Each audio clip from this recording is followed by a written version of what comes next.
Welcome to Plants vs. Meat, the podcast where we put the health, environment, and animal rights debates on the chopping block. Real Men Eat Plants is proud to provide time to dig deep into the meaty issues that divide us, as we pit a carnivore against a plant-baser in a no-holds-barred battle for the truth.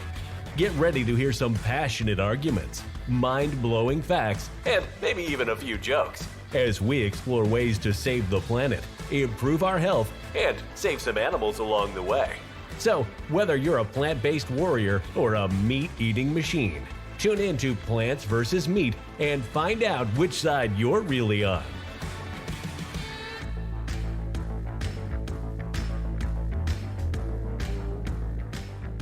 Hi, Nikki. Welcome to Plants vs. Meat. We really appreciate you being a guest on our podcast today. This is one of the first few episodes that we're recording and getting in the can. I'm Bryan Dennstedt, your host and one of the founders at Real Men Eat Plants. It's such a pleasure to have you here. You are a communication strategist for some of the CEOs and executives throughout the Charlotte area and probably worldwide for that matter. But thank you so much for being here. Tell us a little bit more about you and maybe give us that little hint and flavor on what is your current diet right now. Well, Brian, first, thank you for having me here for this discussion. I'm really excited about it. As you said, I work with C-suite and CEOs to help them massage messaging that whispers in ears and speaks to hearts. In terms of my vegan life, and I'll explain more about that in a moment, I stopped eating beef and pork when I was 15, and so I'm here always learning so that I can understand what is better for me, what's healthier for me, and what also allows me some grace. Awesome. And so do you kind of feel like your current diet aligns with your personal values and beliefs? How does that align for you? Definitely. So I value freedom. I am very much a free-spirited person. And so when you have things that are restrictive or you can only do this, only do that, those things don't work well for me. So when I think about what I eat, as I said, I'm always learning. You know, I'm reading things, I'm going places, I'm hearing conversations. I'm like, oh, okay, so that's really not that good for you there. This is maybe might be good. Or guess what? This might not be good for me at all, but I want to eat it on today. That's right. That's right. That's right. Good. So I know you said 15, so obviously you've been doing this a while now. What if you recall from back then, what were those changes in your health or just overall well-being since you went this way? Yeah, so I'm 42 now. I like how you kind of like gracefully went over that like that. So, but when I was 14 and I stopped eating beef and pork, it was not for any particular reason. It was just I was 15. It's like, this is what I'm doing. My mom was like, Yeah. oh, really? So, we had to deal with that, substituting turkey meat for meat when she made things. But I would say that it wasn't until like most recently as I've started eating more raw vegan. hmm Not all the time. I don't want anybody to see me in the streets and be like, wait a minute, she said. But that is where I noticed that when I'm eating that food, I feel lighter and I'm not feeling like as like congested and kind of like weighed down. Yeah. Yeah. Yeah, I agree. Obviously, we're aligned on that to a degree. So what have you had any challenges sticking to the diet that you're on right now? I think that probably the same challenges many other people are having, where sometimes you go to a meeting or you go to an event, a baby shower or something, and you have to look at the items there. You're like, oh, I'll just have dry salad because the salad dressing has cheese in it. That's So I've right. learned to eat ahead of time. And also, because I'm still in this space where sometimes I do eat fish, I have learned that, I can pretty much go anywhere, and find something to eat. I recently, a guy took me on a date to a steakhouse. Don't ask me why, but I get there and I was able to eat the salad and the beans and those kinds of things. So there's always options for me. Yeah, I always point out every restaurant serves vegetables, but not every restaurant serves meat. So Yeah, that's but interesting. but one of the things that comes up with that is sometimes was the meat made in chicken stock, and so you have That's to ask these yeah, other questions. But absolutely. Yeah, yeah, you get that a lot. I've seen a lot of the beef fat fries lately, honestly. So they've oh been wow. cooking the French fries in the beef fats. So Um, if let's dive into this health category for a couple minutes. Mhm. Um, what the plant-based advocates are saying that we can get all the vitamins and minerals and everything that we need off just the plants, and the meat eaters are claiming quite the opposite, that you need to eat a steak now and then. What evidence or personal experiences do you have to support one way or another? Well, I don't know that I have evidence. I have not done any studies on this or read any extensive research. But as I said earlier, I know how I feel when I eat certain things. It's been a long time since I had beef and pork, but if I have fish, which I do eat sometimes, I know that I can feel like like, oh, this is a little weighed down. And Hmm. when I eat something lighter, I feel better. I've noticed that my face is clearer. I'm having less breakouts and things like that when I eat a certain way. And even to think about your menstrual cycle. That is different when you're Hmm. eating different. So there definitely are a number of benefits, but feeling like you can't get protein from spinach, that I don't agree with that because I believe that you can, and also from beans and such. Yeah. And then, like, what about the health risks of consuming those processed plant-based alternatives, or even conventional meat? What's your thoughts there? I went to something this weekend and it was a vegan function and that's what they had was the pretend chicken and the pretend steak. I did eat it, okay. I did eat what was on my plate, but I'm as I'm leaning more towards becoming raw vegan, I'm noticing that I'm feeling like I don't really know about this. I don't think that it's a good idea for us to eat a bunch of processed things. And some people feel like you can do it in moderation, but Hmm. when I have done it, okay, I have done it, but I'm more aware, like today is a day that I'm choosing to have processed food. Yeah. Today is a day I'm choosing to have fish. And so am I also choosing any consequences that can come with that? And that's been an ongoing thing where it's not it's cut and dry for me, but it's definitely something that I think about. Yeah, for sure.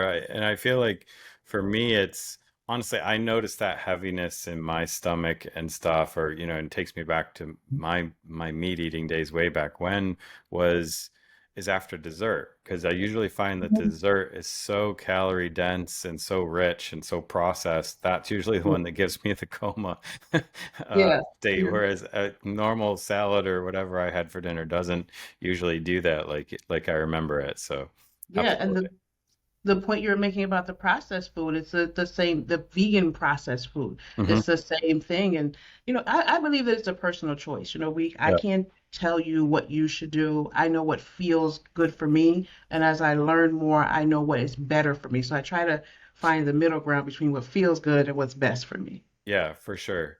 So what role do you think genetics plays in the best diet for each of us? I'm not sure about that. I've seen a little bit of this talk in the conspiracy pages that I follow on Instagram. Sure, we all have. Yeah, I enjoy those every night.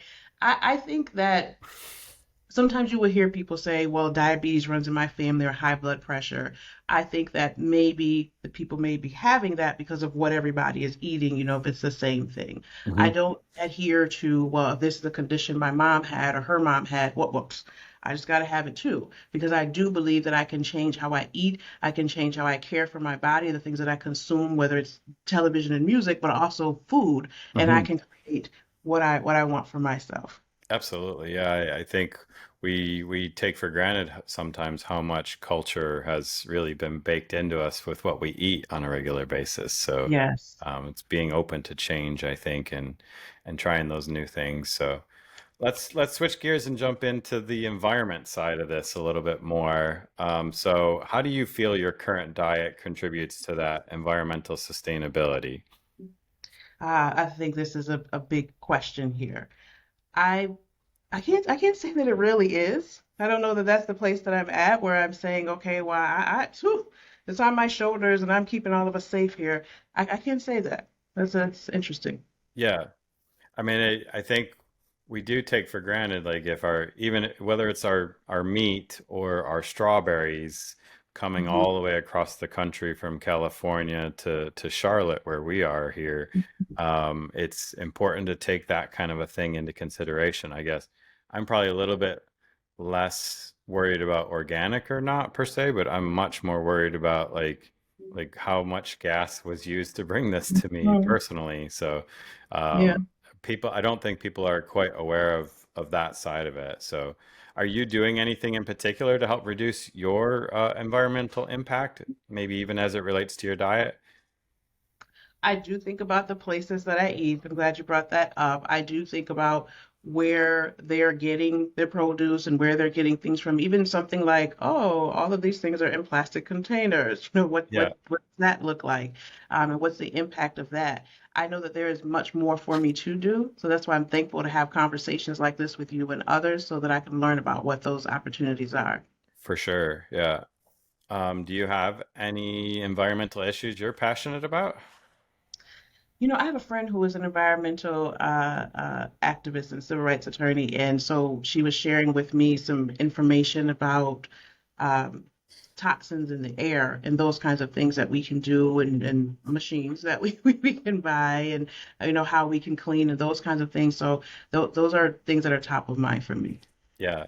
I mean, my biggest pet peeve lately has just been seeing how certain states have gotten rid of the plastic straws.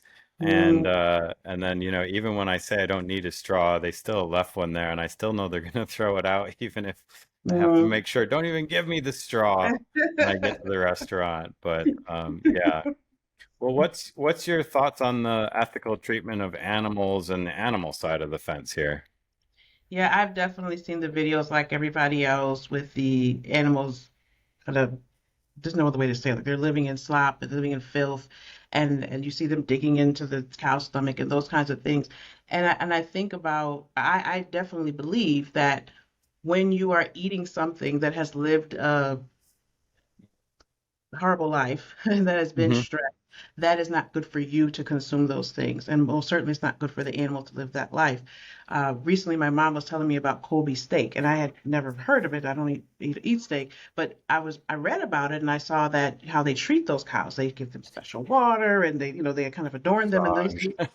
Yeah, these kinds of things. And so I would say that I'm not anti-eating meat. I Hmm. just think that if I was going to be eating meat, it's not going to be meat that has lived in filth and that has been jammed in small congested areas and that is polluted with toxins so that I could be ingesting that. Yeah. So my choice in being plant-based and hopefully moving into raw vegan soon, it's not solely about the animals, it's more about my health.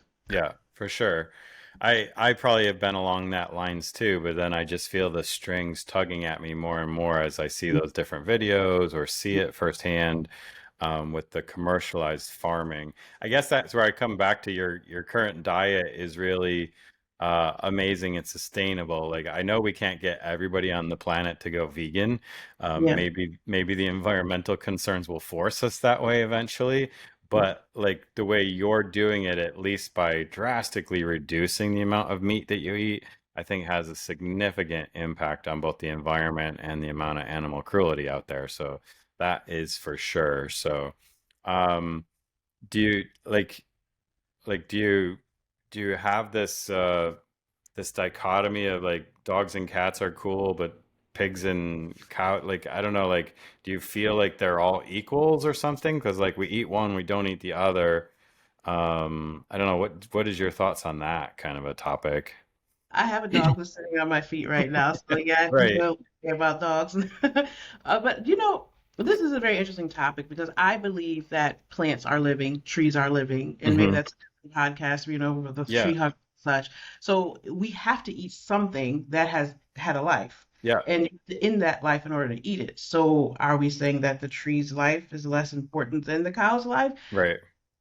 I can't tell anyone, how they should feel about that. Hmm. But again, getting back to the point of the conditions that a lot of these animals are in, just so that we could consume them, that's pretty horrible. And we when you see the videos, yes, it tugs on your heart. It's like, do I have to eat this? Hmm. Hmm.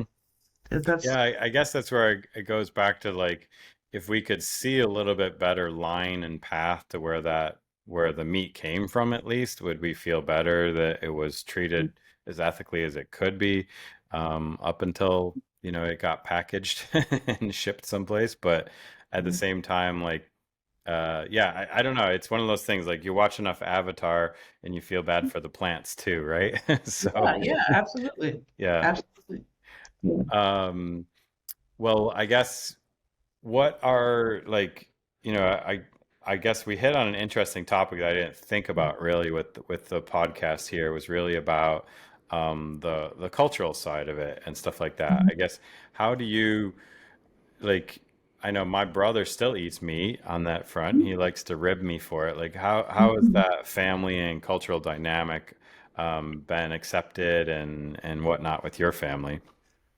So I think I was the first one to stop eating beef and pork. Everybody else still eats everything except pork. Hmm. No, some people do eat pork, but so Okay. I was the first one to kind of like shake up the, what's going on here. So my family has teased me a bit, and even so have friends like, oh, you're eating rabbit food. So that's been there, but I haven't had any kind of, oh, we shouldn't invite her. Hmm. I've brought some dishes where they've been like, yeah, no, we're not eating that. Yeah.